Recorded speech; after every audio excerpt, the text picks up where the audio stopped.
Hello ছাত্রছাত্রীরা, আজ আমি রোহটপুর হাই স্কুল মাদ্রাসার সেকেন্ড সাবমিটিভ এভ্যালুয়েশন ম্যাথমেটিক্সের কিছু প্রশ্ন নিয়ে আলোচনা করব, একের আর দুইয়ের দাগগুলো, আর পরের অঙ্কগুলো নেক্সট পার্টের ভিডিওতে দেবো। তো দেখো, একের এক নম্বরটা অঙ্কটা কী বলেছে। এ 500 টাকা 9 মাসের জন্য, বি 600 টাকা 5 মাসের জন্য একটি ব্যবসা নিয়ে যেতে হবে, তার অনুপাত কী হবে? তাহলে এটা অ্যান্সার 3:2 হবে। তো দেখো কীভাবে 3:2, তাহলে 500 × 9, 600 × 5 কাটাকাটি করে 3:2 বের হবে। তারপরে অঙ্কটা বলেছে কি, পি এক্স স্কোয়ার প্লাস আর সমান সমান 0 সমীকরণের বীজদ্বয় বাস্তব ও সমান হলে প্রদত্ত কোনটি ঠিক? তাই এর অ্যান্সার হবে পি আর লেস দেন 0। তো বিষয়টা কী হবে, নিরূপকের মানটা বের করতে হয়। নিরূপক মানে B square minus 4ac greater than 0 যদি হয়, তাহলে কিন্তু এই সমীকরণটা প্রযোজ্য হয়। তাহলে যেহেতু এখানে বি স্কোয়ারের মান 0 হবে, সেই অনুসারে কিন্তু এটা অঙ্কটা অ্যান্সার আছে। 3 নম্বর অঙ্কটা, এক্স প্রপোর্শনাল টু ওয়াই এবং ওয়াই ইকুয়াল টু 8 যখন এক্স ইকুয়াল টু 2 আর ওয়াই ইকুয়াল টু 16 হলে এক্সের মান কত? দেখো অঙ্কটা কীভাবে করছি। তাহলে এক্স প্রপোর্শনাল টু ওয়াই, তার মানে X by Y equal to K, K একটা অসম্ভব ধ্রুবক। তাহলে এক্সের মান 2, ওয়াইয়ের মান 8, কে এর মান হয়ে গেলো 1/4। এবার 1 নং থেকে পাই, 1 নং বলতে এটা X by Y equal to K. তাহলে এক্সের মান চেয়েছে, ওয়াইয়ের মান 16 দিয়েছে সেকেন্ড পার্টে, আর কে এর মানটা আমরা পেয়েছি কত? 1/4 বসলাম, এক্সের মান বের হলো কত? 4। আশা করি বুঝতে পারলে কীভাবে হলো। এবার দেখো 4 নম্বর অঙ্কটা, বহিস্থ পি বিন্দু থেকে কোনো বৃত্তে অঙ্কিত দুটি স্পর্শকের স্পর্শ বিন্দু দুটি এ ও বি।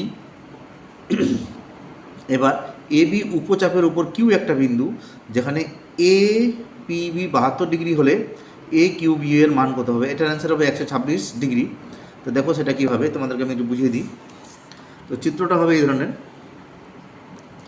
তো এখানে বলে দিয়েছে এপি আর বিপি হচ্ছে একটা স্পর্শক, ঠিক আছে? আর এই হচ্ছে এ আর বি বিন্দু, আর এটা হচ্ছে এ বি এর উপচাপ কিউ। জিজ্ঞেস করেছে এই কিউ এর মানটা কত। তো কোশ্চেনের মধ্যে আমি করলাম কি, ও এ আর ও বিকে যুক্ত করলাম।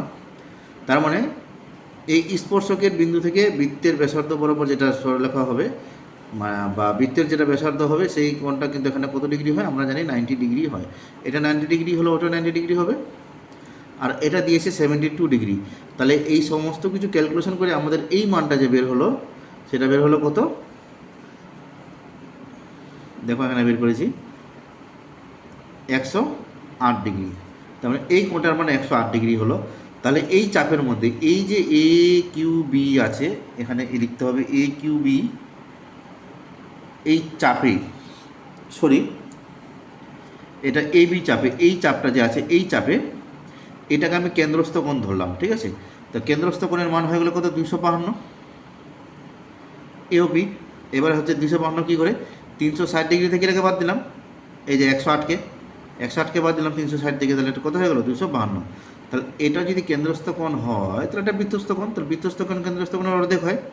সেজন্য আমি করলাম কি, 252 অর্ধেক কত হয়ে গেলো? 126 ডিগ্রি। আশা করি বুঝতে পারলে কী করে হলো 126 ডিগ্রি। এটা হলো আমাদের এই অঙ্কটা। এবার যাচ্ছি আমি 5 নম্বর অঙ্কে। 5 নম্বর অঙ্কটা কী বলেছে, ত্রিভুজ এবিসি এর এবি ও এবং এসি বাহুর উপর ডি আর ই এমনভাবে অবস্থিত যেন ডিই সমান্তরাল BC, eddy is to BD DB 3:2, EA 4.2 semi হয়, তাহলে এসি এর মানটা কত? দেখো আমি এখানে অঙ্কটা করছি, এইভাবে দিয়েছি চিত্রটা, ডি আর ই যুক্ত করে দেব, যেহেতু ডিই সমান্তরাল বিসি, তাহলে আমরা থেলেসের উপপাদ্য থেকে পাবো এডি ইস টু ডিবি আর এই ইস টু ইসি, সেটা লিখলাম সমান সমান এই দুটোর অনুপাত বলেছে 3:2, তাই লিখলাম 3/2। এবার ই এর মান হচ্ছে 4.2 দিয়েছে, ইসিটা বের করলাম, ইসি এর মানটা বের হলো কত? 2.8। এবার ইসি যদি 2.8 হয় আর এই দেওয়া আছে 4.2, তো টোটালটা কত হয়ে গেলো? এসি 7। তাহলে এটার অ্যান্সার হবে ডি। তো আশা করি বুঝতে পারলে কী করে হলো। এই হলো তোমাদের একের অঙ্কগুলো। এবার যাচ্ছি আমি 2-এর অঙ্কে। সরি, এখানে আরেকটা অঙ্ক আছে যে আর একক দৈর্ঘ্যের ব্যাসার্ধ বিশিষ্ট একটি নিরির অর্ধগোলক থেকে সর্ববৃহৎ যে নিরের সংখ্যা কেটে নেওয়া হবে তার আয়তন কত? এটার অ্যান্সার হবে এই যে এটা λr³/3, ঠিক আছে? এটা অ্যান্সার। এবার 2-এর অঙ্ক কী বলেছে, X proportional to Y Z এবং Y proportional to Z X হলে দেখাও যে জেড একটি ধ্রুবক। দেখো আমি 6 নম্বর অঙ্কটা কীভাবে করি সেটা এখানে লিখে দেওয়া হয়েছে।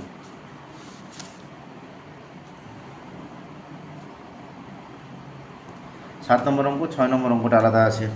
সরি একটা ভুলে গেলো, 6 নম্বর অঙ্ক এখনো বাকি আছে। একটি লম্ববৃত্তাকার শঙ্কুর ব্যাসার্ধের দৈর্ঘ্য একই রেখে উচ্চতা দ্বিগুণ করলে শঙ্কুটির আয়তন বৃদ্ধি পায়। তাই এটা অ্যান্সার হবে 100%। তো সেটা কী হবে সেটা দেখো এখানটায়। শঙ্কুর আয়তন 1/3 পাই স্কোয়ার এইচ, পরিবর্তিত আয়তন 1/3 পাই স্কোয়ার, এইচটা ডবল হয়ে গেল, তাহলে এটা 2 × 1/3 পাই স্কোয়ার এইচ। তাহলে এই দুটোর মধ্যে বৃদ্ধি কত হলো এক ঘরের, সেখানে 1/3 pi square H by 1/3 pi square, এটা কেটে গেলো ইন্টু 100%, সেই নেটের অ্যান্সার হচ্ছে 100%। এবার যাচ্ছে 2 এর অঙ্ক যেটা করতে যাচ্ছিলাম, X proportional to Y Z, তার মানে X by Y Z equal to K, Y by Z X equal to L, মানে দুটাই ভেদ দুর্ভোগ নেওয়া হলো, দুটো আলাদা একটা কে একটা এল। এবার এটার সঙ্গে এটাকে আমি গুণ করে দিলাম, X by Y Z into Y by Z X K L. তাহলে এখানে তোমার এক্স এক্স কেটে যাবে, ওয়াই বাই কেটে যাবে, তাহলে এটা হয়ে গেলো কত 1/জেড স্কোয়ার কে এল। তাহলে জেড স্কোয়ার সমান সমান 1/কে এল, তার মানে জেড প্লাস মাইনাস √1/কে এল, তার মানে এটা একটা ধ্রুবক, তার মানে জেড হচ্ছে একটা ধ্রুবক, প্রমাণিত আমাদের হয়ে গেল। এবার যাচ্ছি তারপরে অঙ্কে, ত্রিভুজ এবিসি এর এবিসি 90 ডিগ্রি, বিডি এসি এর উপরে লম্ব, তাহলে এডি যদি 4 হয়, সিডি এর মান যদি 16 হয়, তাহলে বিডি আর এবি এর মানটা কত? তো দেখো অঙ্কটা কীভাবে করছি। এখানে আমি করলাম কি, এই দুটো ত্রিভুজকে সদৃশ্য বললাম, সদৃশ্য ত্রিভুজ হওয়াতে বিডি স্কোয়ার সমান সমান এডি ইন্টু সিডি লিখলাম। তার মানে বিডি এর মান হয়ে গেলো কত, এটা গুণ করে 64, তো 64 বর্গমূল 8, সেখানে বিডি এর মান হয়ে গেলো 8। এবার দেখো এটা একটা সমকোণী ত্রিভুজ, এই কোণটা 90 ডিগ্রি আমরা জানি, এডি এর মানটা দিয়ে দিয়েছে কত ওরা 4, বিডি এর মান 8 বের হলো, তাহলে আমাকে এটা বের করতে হবে, তাহলে অতিভুজ বের করতে হবে, তো অতিভুজ বের করলাম। তো 8 স্কোয়ার প্লাস 4 স্কোয়ার, 8 8 64, 4 4 16, যোগ করলাম হলো 80, 80কে যদি ভাঙি 16 × 5, 16 5 80, 16 বর্গমূল 4 আর 5 বর্গমূল হয় না, সেটা √5, তাহলে এটা অ্যান্সার হয়ে গেলো 4√5। তো আশা করি বুঝতে পারলেন যে 2 নম্বর অঙ্কটা কী হবে, একটা অ্যান্সার হবে 8 আর একটা হবে 4√5। এবার একটি নিরেট অর্ধগোলকের আয়তন সমগ্রতলের ক্ষেত্রফলের সংখ্যামান সমান, তার মানে নিরেট গোলকের আয়তন আর সমগ্রতলের ক্ষেত্রফল যদি সমান হয়, তাহলে তাদের অর্ধগোলকটির ব্যাসার্ধের দৈর্ঘ্য কত? দেখো অঙ্কটা কীভাবে করছি। ধরে নেওয়া হলো অর্ধগোলকের ব্যাসার্ধ আর একক, শর্ত অনুসারে অর্ধগোলকের আয়তন আর সমগ্রতলের ক্ষেত্রফল সমান। আমি এখানে ক্যালকুলেশন করলাম, এখান থেকে পাই পাই চলে যাবে, এখান থেকে আর স্কোয়ার, এখান থেকে আর স্কোয়ার চলে যাবে, তাহলে এখানে বাঁচবে শুধু আর, এটা হয়ে যাবে 3 3 যা 9, আর 2টা চলে আসবে নিচে, তা 9/2, 9/2 মানে হচ্ছে 4.5, তার মানে অর্ধগোলকটির ব্যাসার্ধ হয়ে গেলো কত 4.5 একক। এটা হলো তোমাদের 3 নম্বর অঙ্ক। এবার যাচ্ছে 4 নম্বর অঙ্কে। 4 নম্বর অঙ্ক কী বলেছে, একটি লম্ববৃত্তাকার শঙ্কুর পার্শ্বতলের ক্ষেত্রফল ভূমিতলের ক্ষেত্রফলের √5 গুণ শঙ্কুরের উচ্চতা ও ব্যাসার্ধের দৈর্ঘ্যের অনুপাত নির্ণয় করো।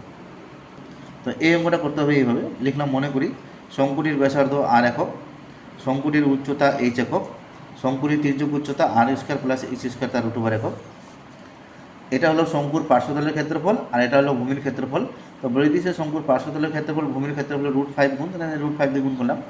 এবার এখান থেকে পাই পাই কাটলাম, এখান থেকে আর কাটলাম, তাহলে স্কোয়ার করলাম, দুদিকে বর্গ করলাম, তাহলে বর্গ করলে এটা রুট চলে যাবে, আর এর বর্গ করলে আর স্কোয়ার হয়ে গেলো, √5 বর্গ করলে 5 হয়ে গেলো, তাহলে এটা এইচ স্কোয়ার, তা 5 থেকে 1 চলে গেলে 4 আর স্কোয়ার হয়ে যাবে, তাহলে এইচ সমান সমান 2r, তার মানে H/r সমান হচ্ছে 2:1।